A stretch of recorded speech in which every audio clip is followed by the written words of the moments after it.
திரு ஆச்சாரி, உங்கள்கிட்ட தொடங்குறேன் இந்த முறை. ஏன்னா பிரதமருடைய உரையை எப்படி புரிந்து கொள்ள வேண்டும் என்று நீங்கள் சொல்லிட்டீங்கன்னா அதுக்கு மேலே நம்ம விவாதம் நடத்துவது சரியாக இருக்கும் அப்படின்னு நினைக்கிறேன்.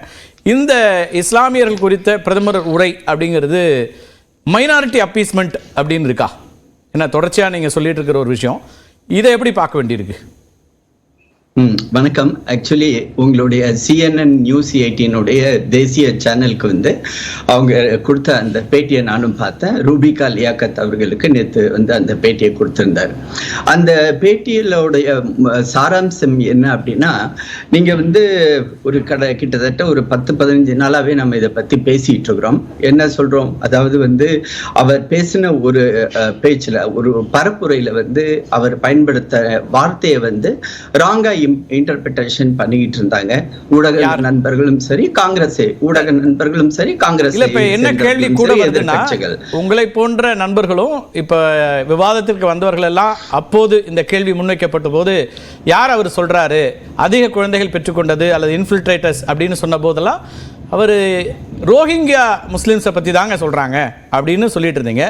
இப்போ இந்த ராங் இன்டர்பிரேஷனில் இவர்களும் சேர்ந்து வர்றாங்களா, எப்படி பார்க்க வேண்டியிருக்கு? அதை பத்தி தான் சொல்ல வந்தேன்.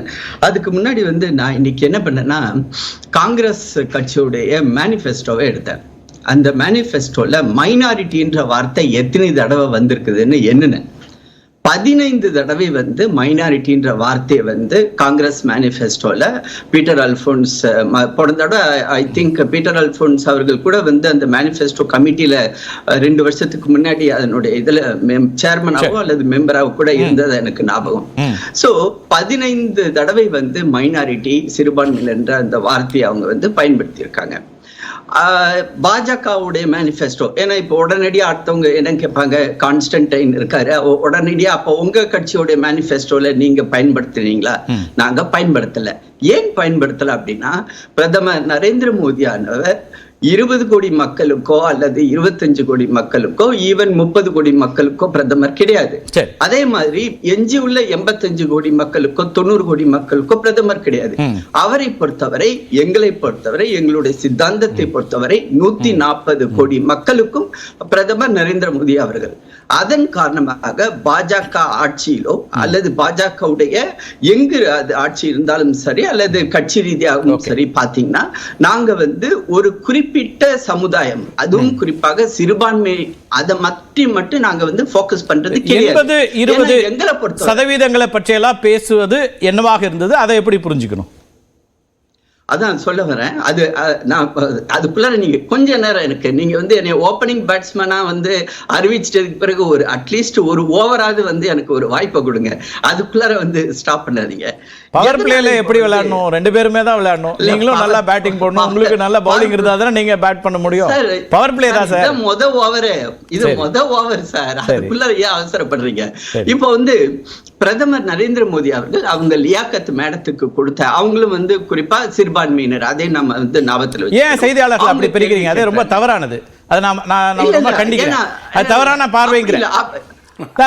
பார்வைங்கிற தமிழ் ஊடகத்துல திராவிட சிந்தனை கொண்ட சிந்தனை என்பது வேறு. இல்ல, சிந்தனைன்னு நீங்க சொல்ற குற்றச்சாட்டை கூட நான் ஏற்க மாட்டேன், அது கூட வேறு. ஆனா ஒரு செய்தியாளரை இன்னார்னு அடையாளப்படுத்துறதே தவறுன்ற அங்க இருந்தா சிக்கல் தொடங்குது. செய்தியாளர் தான். நான் இன்னும் சொல்ல போனா ஆங்கில தொலைக்காட்சி செய்தியாளர், தமிழ் தொலைக்காட்சி கூட பார்க்க மாட்டேன். செய்தியாளர், ஊடகவியலாளர், அவ்வளவுதான்.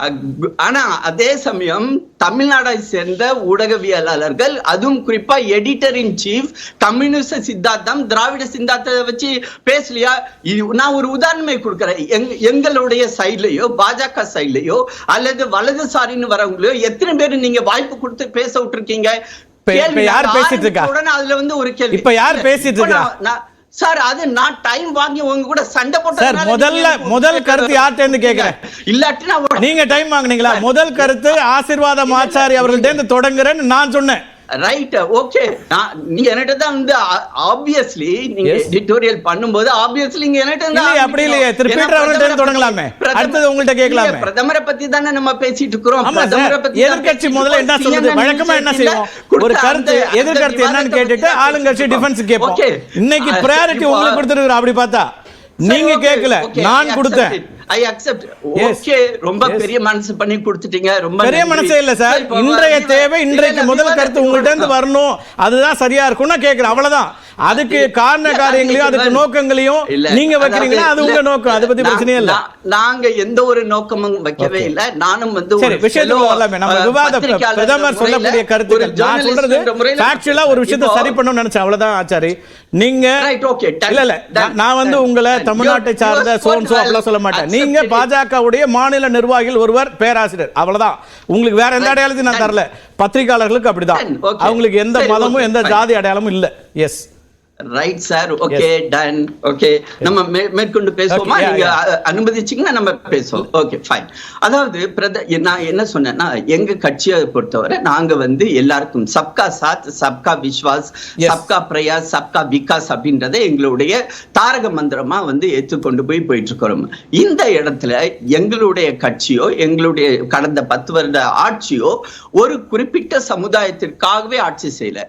ஆனால் 60 வருடமாக காங்கிரஸ் கட்சியினர் செய்த அந்த ஆட்சி, அதிலும் குறிப்பா நான் வந்து 15 தடவை வந்து மெனக்கட்டி என்னன்னா, ஏன்னா எனக்கு ஒரு ஆச்சரியமான ஒரு விஷயம் தான். ஏன்னா மைனாரிட்டின்னு சொல்றாங்களே, எந்த இடத்துல மைனாரிட்டி உண்மையிலே வந்திருக்குதா அல்லது வரலையா அப்படின்னு என்ன. அப்ப 15 தடவை ஒரு மைனாரிட்டின்ற வார்த்தையை ஒரு தேர்தல் அறிக்கையில அவங்க பயன்படுத்தும் போது அவங்களுடைய மனசுல பேக்ரவுண்ட்ல என்ன இருக்குதுன்றதை நம்ம பார்க்கணும். 60 வருடங்களாக அவர்களுடைய ஆட்சி, குறிப்பாக மன்மோகன் சிங் அவர்களே அதையும் ஃபேக்சுவலா வச்சுப்போம். ஏன்னா நீங்க அதை மறந்துடுவீங்க. Okay, right. வாஜ்பாய் அவர்களுடைய ஆட்சி -6 60ல. S, okay. நான் வந்து காங்கிரஸ் ஆட்சியை பத்தி பேசுறேன். காங்கிரஸ் கூட்டணியில உள்ள ஆட்சி UPA 1 UPA 2 அதுக்கு முன்னாடி உள்ள. ஆக அவங்கள பொறுத்தவரை என்ன பண்ணிட்டு இருக்காங்க, இதை வந்து பிரதமரும் வந்து இந்த இடத்துல இன்னைக்கு நேத்து வந்து குறிக்கோள் காட்டி பேசியிருக்காரு. அதாவது மைனாரிட்டி அப்பீஸ்மெண்ட்டுக்காக ஒருத்தவங்க ஆட்சி நடத்துறாங்க. ஆனா எங்களை பொறுத்தவரை நாங்க மைனாரிட்டி அப்பீஸ்மெண்ட்டுக்காக ஆட்சி நடத்தவில்லை. ஆனால் என் மேல் தேவையில்லாத குற்றச்சாட்டுகளை அவர்கள் வைக்கிறார்கள். நான் அதை வந்து ரெபட் பண்றேன்.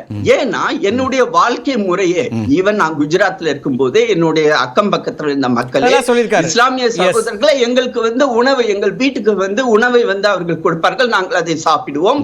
ரம்ஜான் சமயத்தில், ஈது பண்டிகை சமயத்தில் நாங்கள் வந்து ஒன்றோடு ஒன்றாக நாங்கள் பண்டிகைகளை கொண்டாடி இருக்கிறோம் அப்படின்னு சொன்னார். அப்ப இவங்க என்ன நினைக்கிறாங்க, அதிலும் குறிப்பாக அவர் வந்து அந்த 2001 2002 எல்லாம் பத்தி எல்லாம் வந்து அதுல சொல்றாரு, என் மேல் தேவையில்லாமல் ஒரு சாயத்தை இவர்கள் பூச நினைக்கிறார்கள். ஆனால் நான் அப்படிப்பட்டவன் அல்ல. நான் எல்லாருக்கும் சேர்ந்த ஒரு பிரதம மந்திரி. என்னுடைய திட்டங்கள், அது வந்து LPG கனெக்ஷன் திட்டமா இருந்தாலும் சரி, எல்லாருக்கான திட்டம். நாங்க வந்து அந்த ஆர்டர் போடும்போது முகமது அப்துல்லானா அதை வந்து கட் பண்றது இல்ல. அதே மாதிரி இன்னொரு கிறிஸ்தவ பேர் இருந்தா அதை கட் பண்றது இல்ல. எல்லாருக்குமே, எல்லா அதிகாரிகளுமே இந்திய அரசாங்கம் எல்லாருக்கும் தான் கொண்டு போய் சேர்க்கிறேன். ஆமா, இல்ல, ஆனா அப்ப இந்தியர்கள் அத்தனை பேருக்கும் அந்த கரெக்டான பாயிண்ட்க்கு இப்பதான் வந்திருக்கீங்க. கிட்டத்தட்ட 8 நிமிஷத்துக்கு பிறகு வந்திருக்கீங்க. இவங்களுடைய இதுல பாத்தீங்கன்னா, அந்த அவங்களுடைய மேனிஃபெஸ்டோல பாத்தீங்கன்னா, அவங்களுடைய போக்கஸ் ஏரியாவே ஒரு குறிப்பிட்ட சமுதாயத்தை பத்தி தான் அவங்க இருக்குது. நான் கூட ஆச்சரியப்படுறது என்னன்னா, இவங்களுடைய மேனிஃபெஸ்டோவே ஒரு அந்த 20-25% பேருக்கு மட்டுமே இருந்துச்சுன்னா, மத்தவங்கள்ட்ட அவங்க ஓட்டு கேட்கறதே வந்து அனாவசியம் தான் நான் பாக்குறேன். சோ அதை தான் வந்து பிரதமர் நரேந்திர மோடி அவர்கள் தெல்ல தெளிவாக உங்களுக்கு கொடுத்த அந்த இன்டர்வியூல சொல்லியிருக்காரு. அததான் நானும் ரிப்பீட் பண்றேன். பாரத் ஜோடோ யாத்திரை தான் அவர் நடத்தினாரு. குறிப்பிட்ட சமூகத்தின் சார்பான பிரச்சனைகளை பேசுவதற்கான யாத்திரை அப்படிலாம் போனதா தெரியல. பட் அதெல்லாம் பீட்டர் அவர்கள் குறிப்பிட்டு பேச வேண்டியது. நம்ம உங்க கேள்விகளை அவற்றை வைக்கலாம்.